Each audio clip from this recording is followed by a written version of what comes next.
Okay, homeowners and future electricians, in this segment on switching, what I showed you in the dining room before, in that segment there, you had a feed in 14.2 with a feed out that went up to a light. You may open up a switch box, single gang here, and find a feed in and a feed out with a third cable with your switch leg. And that might look something like this, where you have a 120 volt feed coming in, black and a white, and a 120 volt feed that goes out and feeds other devices. Could be other switches, could be other receptacles.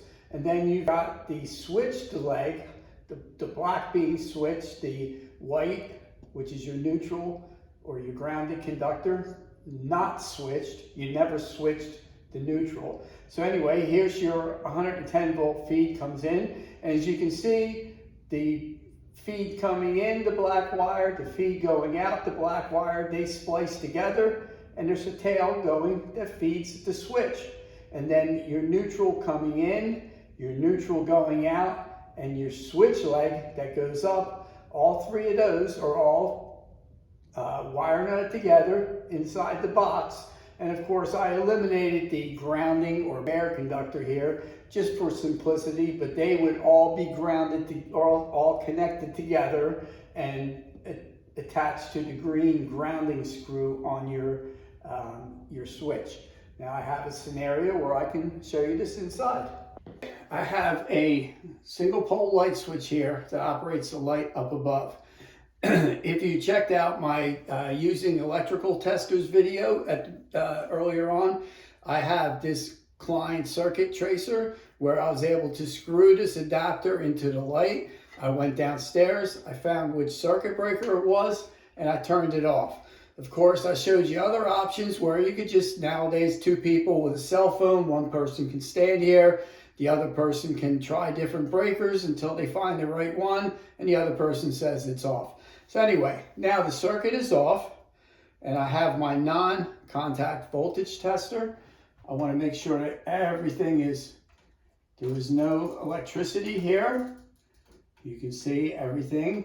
All my terminations are terminated on the brass screws here. And in this particular scenario, all three of my cables are wired from here. Remember, I didn't wire this house. It was done 25 years ago.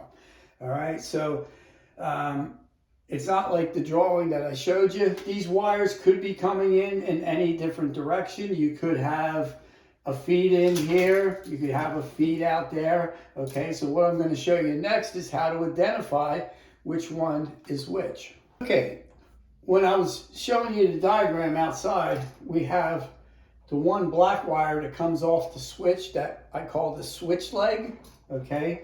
And I can see that that's going into a cable on the right-hand side with a white wire that's tied into my splices. Remember, all three neutrals are spliced together. So right off the bat, I can eliminate that cable because I know that that's my switch leg that goes up to the light overhead. Okay, while the electric was off, I undid all the wire nuts.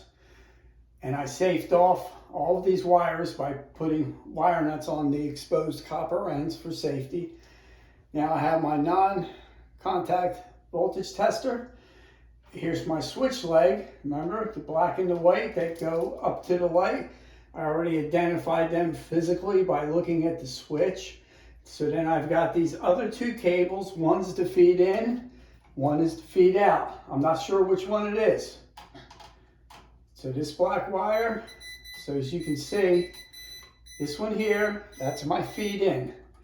So if you had a scenario like this and you wanted to identify it, you could first do a physical observation, maybe take a picture so you can always put it back the way it was, and then turn the electric off, undo everything, save it off, and then you can identify which is your feed in. Now I know this is my feed out, and I know that this is my switch leg.